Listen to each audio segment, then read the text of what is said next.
queridos irmãos, irmãs, amigos e amigas. Com muita alegria, mais uma vez aqui para vocês, com vocês, para falar sobre o Evangelho segundo o Espiritismo, né? O tema de hoje é a esperança e o Espiritismo. E eu queria trazer para vocês o nosso Evangelho, que foi onde eu me baseei a maior parte dos meus estudos. Aí eu comecei a me perguntar por onde começar a falar sobre a esperança, mesmo porque estamos vivendo dias difíceis, dias de testar tudo aquilo que a gente veio arrecadando do nosso conhecimento, da nossa experiência até hoje, né?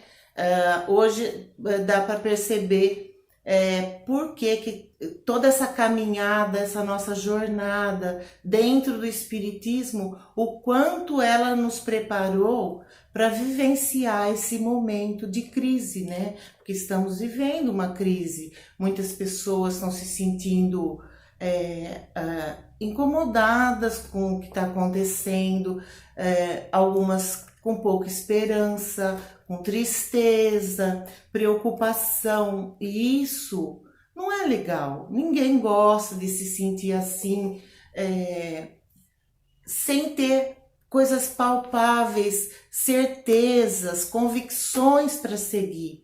Então, hoje é muito comum as pessoas terem um coach, né? Aquele instrutor, aquele orientador que nos passa a experiência dele e facilita o caminho para a gente atingir alguma coisa. E o meu orientador, o meu coach está aqui.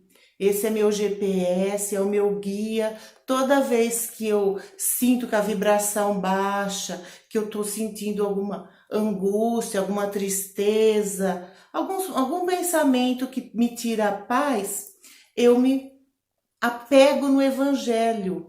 E dessa vez não foi diferente. Por quê? Logo nas primeiras páginas do Evangelho eu encontrei palavras de amor, de esperança, de ternura que encheram meu coração. E eu faço questão de ler para vocês na íntegra, porque muita gente tem o Evangelho, mas não tem o hábito de estudar o Evangelho. O Evangelho é sempre atual. O Evangelho, você pode ter lido ele já várias vezes. Só que o que acontece? A cada vez que você lê o Evangelho, você encontra novos ensinamentos, porque você, hoje, não é o mesmo que você foi ontem. Hoje você já adquiriu algum conhecimento que você não tinha ontem. E estudando mais, simplesmente esse conhecimento aumenta. Eu não sei onde está o milagre dessas palavras tão divinas e maravilhosas que você lê e você fala, nossa, mas parece que eu não li isso. Isso aqui já estava aqui quando eu li. Parece que ele vai ampliando e cada vez mais. Então ele está sempre atual, porque já é uma obra completa, né? Ele já faz parte das obras básicas de Kardec, que recebeu a instrução dos espíritos para passar para a gente todo esse conhecimento. Então, vocês vão me dar licença, eu vou ler o prefácio, tá? Que é onde eu já me deu uma inspiração assim enorme, só de abrir o Evangelho e me dar com essas palavras de tanto amor, de tanta esperança, tanto conteúdo em uma mensagem só do Espírito de verdade. Ela diz: os Espíritos do Senhor, que são as virtudes dos céus, como um imenso exército que se movimenta desde que recebeu o comando, espalham-se sobre toda a superfície da terra, semelhante às estrelas cadentes, vêm iluminar o caminho e abrir os olhos aos cegos. Eu vos digo, em verdade, são chegados tempos que todas as coisas devem ser restabelecidas em seu sentido verdadeiro, para dissipar as trevas, confundir os orgulhosos e glorificar os justos. As grandes vozes do céu ressoam como o som da trombeta, e os coros dos anjos se reúnem. Homens, nós os convidamos ao concerto divino. Que vossas mãos tomem a lira, que vossas vozes se unam e que num hino sagrado se estendam e vibrem de uma extremidade à outra do universo. Homens, irmãos a quem amamos, estamos junto de vós. Amai-vos também uns aos outros e dizei do fundo do vosso coração, fazendo as vontades do Pai que estás nos céus. Senhor, Senhor, e podereis entrar no reino dos céus. Esse é o convite, esse é o chamado para que a gente entre no reino dos céus, traga Jesus para dentro da gente. O conhecimento está aqui.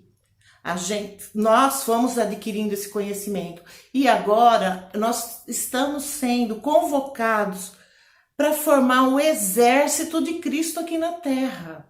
Agora é hora de ação. A palavra esperança é aquela certeza da possibilidade de realizar alguma coisa que a gente quer muito, deseja.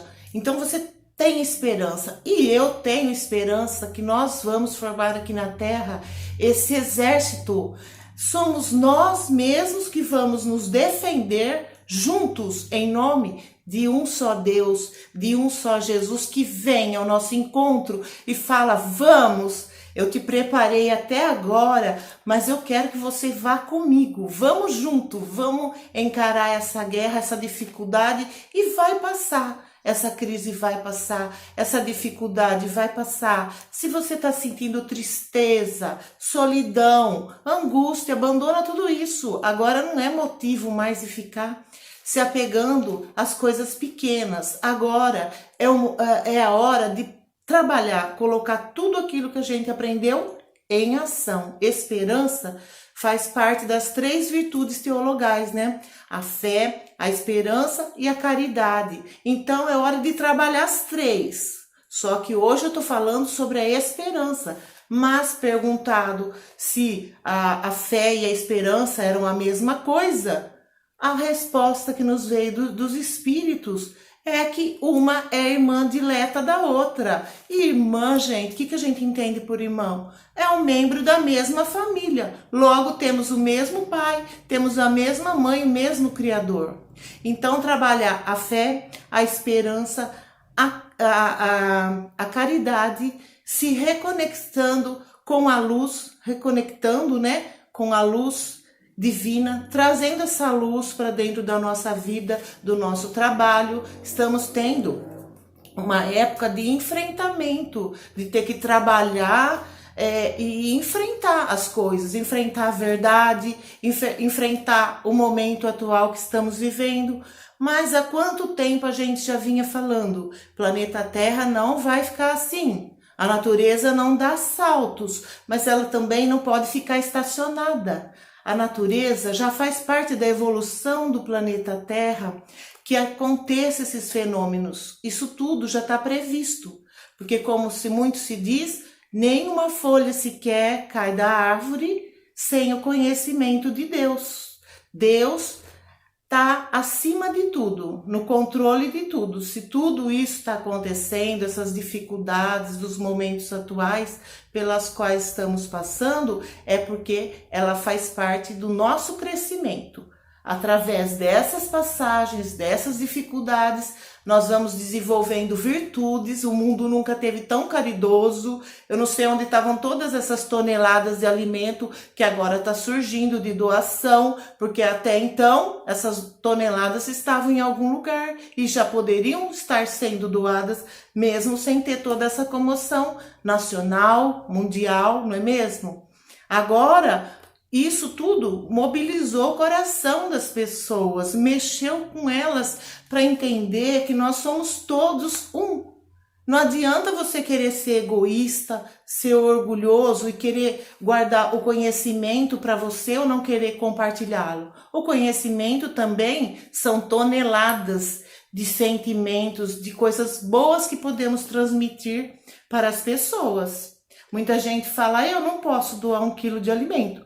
Ninguém diz que você tem que doar 1 quilo de alimento. Você não precisa de 1 quilo de alimento, mas você pode doar uma palavra, um carinho, um conforto, qualquer coisa que tiver às suas mãos, porque Deus nos deu dons. Cada um tem dom para uma coisa, né? Pessoas fazem o mundo ficar mais bonito porque elas são diferentes. As pessoas não são iguais. Não queira cobrar das pessoas um padrão, coisas, todo mundo agindo igual, porque nós somos diferentes. Deus nos deu esse presente maravilhoso que é a vida, para ela ser vivida, mas Ele não nos deixou órfãos. Ele nos deixou as competências, as qualidades, as virtudes. Temos sim nossos defeitos também, como não? Temos que trabalhá-los, temos que alimentar a nossa esperança, que é o tema de hoje. E a nossa esperança, ao meu ver, muito foi conquistado através das obras básicas, através dessa doutrina de luz, de amor, que trouxe tanta paz a tantos corações. Quantas pessoas modificaram as suas vidas depois que conheceram a doutrina, né?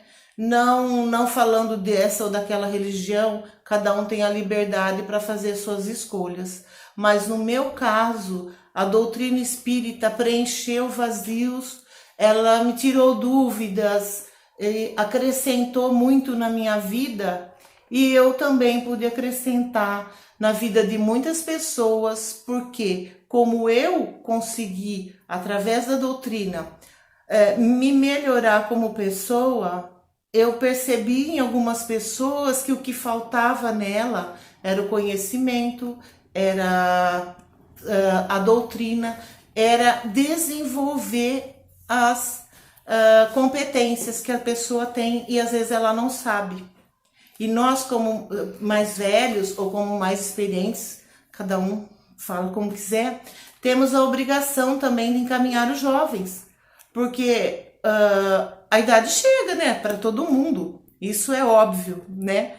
Mas esses jovens que vêm vindo por aí, eles são a esperança de um futuro, porque nós acreditamos em vida futura, por isso que acreditamos na esperança, porque se a pessoa não tem conhecimento de que existe uma vida futura e que essa vida aqui é passageira e que nós temos que trabalhar no nosso hoje para colher amanhã, né? Então precisamos estar atentos. Qual é o solo que esses jovens estão tendo hoje para plantar o amor, plantar os bons sentimentos, as boas virtudes, a pensar no próximo? Então é muito importante o trabalho com jovens. Eu trabalho em escola e eu percebi que muitos alunos, eles mesmo tendo família, eles não têm orientação. E muitas vezes lá na nossa caixinha de mensagens, nós fizemos uma caixinha de mensagens, eu percebi que não vencia fazer mensagens e colocar mensagens. Eu levava muitas mensagens para lá. E eu percebia que eles chegavam lá desejados de ter uma mensagem para aquele dia. E aquilo foi se tornando um hábito e a caixinha existe lá até hoje. Então, ou por grandes ou pequenas atitudes, nós temos que agir no bem. Agir dentro do que nos compete, cada um fazer a sua parte. Hoje está tudo muito esclarecido, cada um sabe, tem consciência do que é o certo, do que é o errado, o que deve fazer, como deve se comportar nesse momento atual, o que pode, o que deve evitar. Esse convite para as pessoas ficarem mais em casa, se unir mais com a família. Muita gente já tinha esquecido o que é esse relacionamento família. Estamos reaprendendo. Se o problema é esse, vamos reaprender a viver em família, a compartilhar o mesmo ambiente de forma harmoniosa, porque acontece também que de repente as pessoas, ao ficarem mais próximas, elas percebam mais os defeitinhos, as falhas um dos outros. E aí é que vamos trabalhar a nossa caridade, né, de ajudar as outras pessoas. Somos todos pedras preciosas que ainda não foram lapidadas totalmente. Então, quando você pega uma pedra bruta na natureza, você nem dá valor para ela, porque ela tá tão feia, tão suja, tão grosseira, que você não vê a beleza interior. Mas a partir do momento que ela recebe o polimento, ela recebe o trabalho em cima dela, ela mostra sua luz, sua beleza, e aí fica muito mais fácil. Como somos todos pedras brutas, também temos que saber que o outro também tem que receber da nossa parte um tratamento diferenciado. Não podemos tratar as pessoas de qualquer jeito. Tem que ser tudo muito carinho, muito amor, colocar sempre a esperança no coração e alimentar que a pessoa tem que ter o espaço para Deus na vida dela, dentro dela, no ambiente onde ela vive, porque não é fácil, vivemos sob pressão o tempo todo. Então, é importante que a gente saiba lidar com os momentos, com as dificuldades. Eu encontrei também nos meus estudos algumas mensagens que estão no livro Fonte Viva. E eu vou ler uma delas, porque eu acho que nem todo mundo tem, né, esse livro em casa. Mas eu vou ler aqui uma delas, que tem duas que eu gostei muito, tá? Uma delas é intitulada Esperança. Ela foi psicografada pelo Francisco Cândido Xavier, né? E ela é do Emmanuel. E diz assim: porque tudo que dantes foi escrito, para nosso ensino foi escrito, para que pela paciência e consolação das Escrituras tenhamos esperança. Está em Romanos, capítulo 15, versículo 4. A esperança é a luz do cristão. Nem todos conseguem, por enquanto, o voo sublime da fé, mas a força da esperança é tesouro comum. Nem todos podem oferecer, quando querem, o pão do corpo e a lição espiritual, mas ninguém na terra está impedido de espalhar os benefícios da esperança. A dor costuma agitar os que se encontram no vale da sombra e da morte, onde o medo estabelece atritos e onde a aflição percebe o ranger dos dentes, nas trevas exteriores, mas existe a luz interior que é a esperança. A negação humana declara falências, lavra atestados de impossibilidade, traça inextricáveis labirintos. No entanto, a esperança vem de cima, à maneira do sol, que ilumina do alto e alimenta sementeiras novas, desperta propósitos diferentes, cria modificações redentoras e descerra visões mais altas. A noite espera o dia, a flor, o fruto, o verme, o porvir. O homem, ainda mesmo que se mergulhe na descrença ou na dúvida, na lágrima ou na dilaceração, será socorrido por Deus com a indicação do futuro.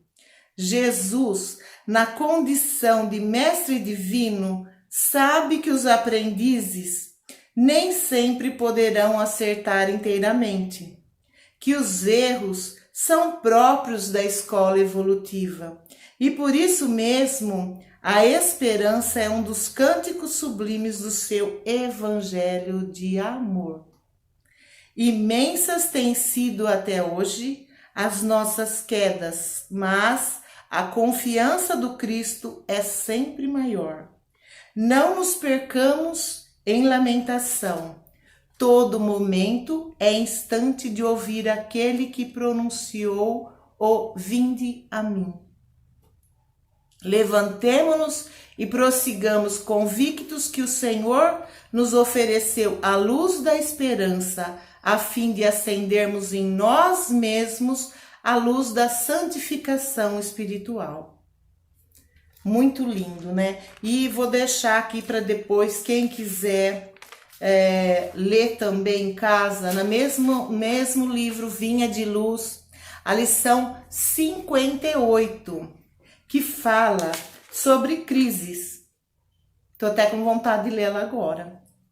Vou ler, depois vocês avaliam. Pai, salva-me desta hora, mas para isto vinha esta hora. Jesus, está em João 12:27. A lição de Jesus nesse passo do Evangelho é das mais expressivas. E é o Mestre provar o abandono dos entes amados, a ingratidão de beneficiários da véspera, a ironia da multidão, o ápodo na via pública, o suplício e a cruz. Mas sabia que ali encontrava para isto consoante os desígnios do Eterno. Pede a proteção do Pai e submete-se na condição de filho fiel. Examina a gravidade da hora em curso, todavia reconhece a necessidade do testemunho. E todas as vidas na terra experimentarão os mesmos trâmites na escala infinita das experiências necessárias. Todos os seres e coisas se preparam, considerando as crises que virão. É a crise que decide o futuro. A terra aguarda a charrua. O minério será remetido ao cadinho. A árvore sofrerá a poda. O verme será submetido à luz solar. A ave defrontará com a tormenta. A ovelha esperará a tosquia. O homem será conduzido à luta. O cristão conhecerá testemunhos sucessivos. É por isso que vemos no serviço do Divino Mestre a crise da cruz, que se fez acompanhar pela bênção da eterna ressurreição.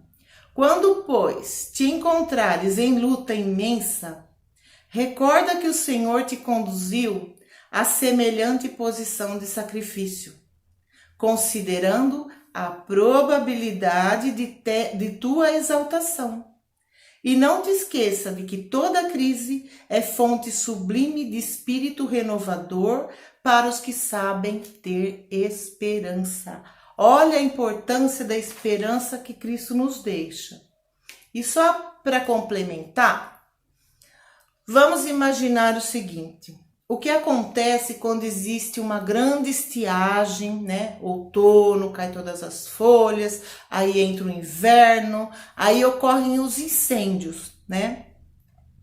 Os incêndios queimam tudo. Você olha para o espaço, para a vegetação, tá tudo morto, tudo queimado. Ali não se vê vida, tá tudo morto, tudo acabado. Parece ser o fim. Mas quando cai a chuva de bênçãos do céu, aquela água abençoada penetra no ventre fecundo da terra, e eis que tudo brota, tudo enverdece, tudo vem à tona novamente como se nada tivesse acontecido. Em pouco espaço de tempo, tudo aquilo que parecia ser o nada volta a ser o tudo. E isso, a natureza é sábia, ela é esperta, ela sabe nos ensinar. Muito do que eu sei, eu aprendi observando a natureza. A mãe, quando carrega o filho dela aqui dentro do ventre, para ele tá tudo perfeito lá. Ele tem o alimento, ele tem o aconchego, ele tem as batidinhas do coração da mãe. Ele não quer sair dali por nada. Mas a natureza faz com que quando ele esteja pronto, ele nasça, ele venha para o mundo. Por quê? No projeto de vida dele, ele iria reencarnar, ele iria vir para esse mundo. Ele estava lá todo acomodadinho, aconchegante, naquele espaço todo próprio para ele, sendo tão bem cuidado, mas chega o momento que ele também tem que vir ao mundo para passar por tudo que está planejado para sua evolução. A Terra está em evolução, nós estamos em evolução e tudo isso faz parte e a gente tem que encarar com naturalidade. Nós temos que estar preparados e usar tudo que nos foi concedido de graça e semear de graça também. Espero que as sementes estejam sendo jogadas em solos férteis, né? Porque nos nossos estudos nós estudamos também as parábolas que falam do tipo de solo que cai a semente, que o nosso solo esteja muito bem preparado, muito bem arado, muito bem adubado, que a gente saiba irrigar todo esse conhecimento, todo esse preparo que tivemos para que tenhamos uma boa colheita. E como dizia Chico Xavier, tudo passa, isso também vai passar. Outras crises virão e nós passaremos pelas outras crises também, porque somos seres imortais e a vida continua e nós estamos aqui para trabalhar, para se divertir, para ser feliz, para fazer o outro feliz. E é isso. Meu muito obrigada a todos vocês.